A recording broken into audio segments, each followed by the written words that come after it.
ஆண்டவரும் இரட்சகருமாகிய இயேசு கிறிஸ்துவின் ஒப்பற்ற நாமத்தில் அன்பின் வாழ்த்துக்கள். இன்றைய தேவனுடைய வார்த்தைக்கு உங்களை கர்த்தருடைய நாமத்தில் அன்போடு கூட வாழ்த்துகிறேன், வரவேற்கிறேன். நாம் ஆராதிக்கிற தேவன், ஜெபத்தை கேட்கிறவரே, மாம்சமான யாவரும் உம்மிடத்தில் வருவார்களாக என்று சொல்லி தேவனுடைய வார்த்தை சொல்லுகிறது. நம்முடைய ஆண்டவர் நம்முடைய ஜெபங்களை கேட்கிறவர், நம்முடைய ஜெபங்களுக்கு பதில் தருகிறவராக இருக்கிறார். இன்றைய நாட்களில் நான் சந்திக்கின்ற அநேக தேவ பிள்ளைகள் சொல்லக்கூடிய ஒரு வார்த்தை, என் ஜெபத்திற்கு இன்னும் தேவன் பதில் தரவில்லை. என் ஜெபம் கேட்கப்பட்டதா? என் ஜெபம் ஆண்டவருடைய சமூகத்தில் என்னை நினைப்பூட்டுகிறதா என்கின்ற அநேக கேள்விகள் இன்றைக்கு தேவ பிள்ளைகளிடத்தில் ஏற்பட்டிருக்கிறது.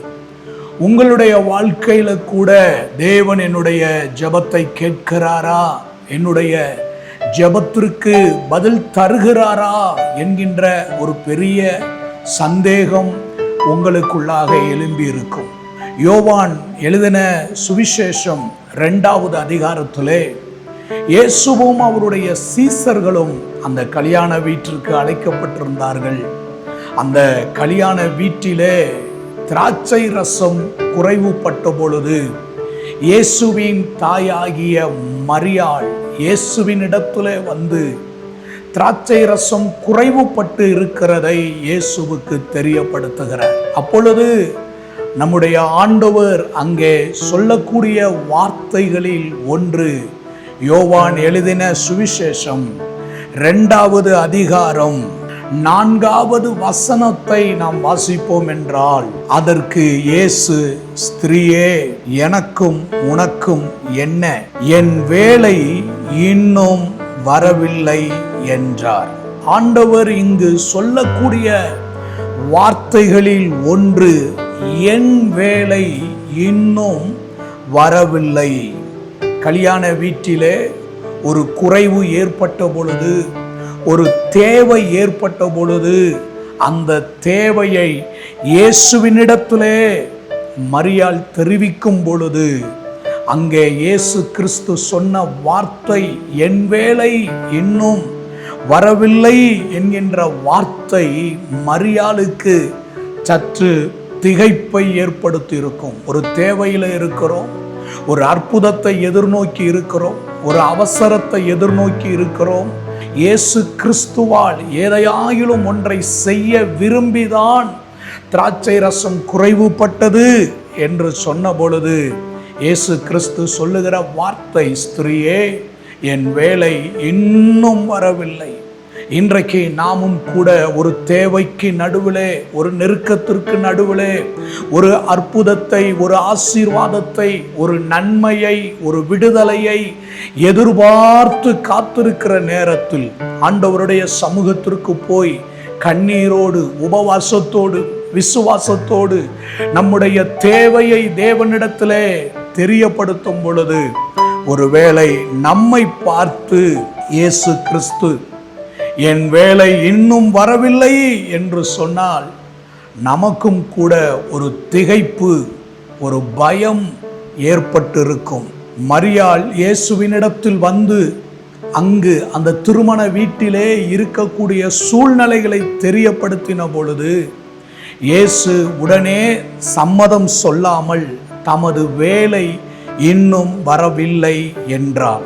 ஆனால் மரியாளோ மறு வார்த்தையின்றி அவர் என்ன சொல்லுகிறாரோ அதின்படி செய்யுங்கள் என்று வேலைக்காரர்களிடம் சொன்னாள். மரியாள் தன்னுடைய தேவையை இயேசுவினிடத்திலே தெரியப்படுத்தும் போது அவர் என்ன செய்வார் என்று கேட்கவில்லை, எப்படி செய்யலாம் என்று ஆலோசனை சொல்லவில்லை.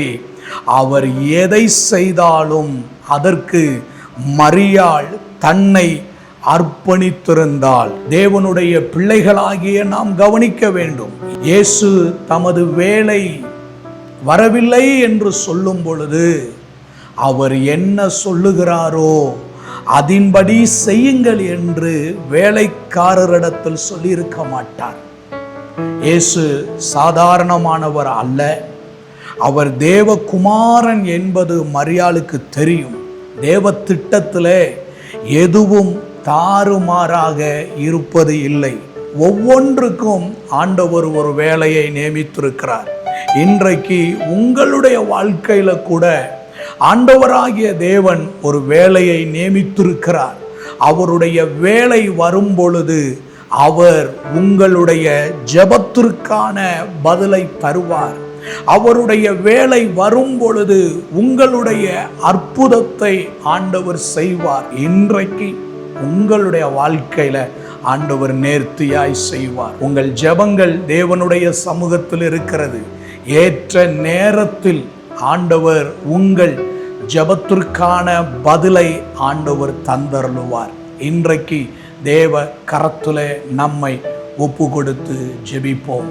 எங்கள் அன்பின் நல்ல ஆண்டவரே, உம்முடைய வேலைக்காக நாங்கள் காத்திருக்கிறோம்.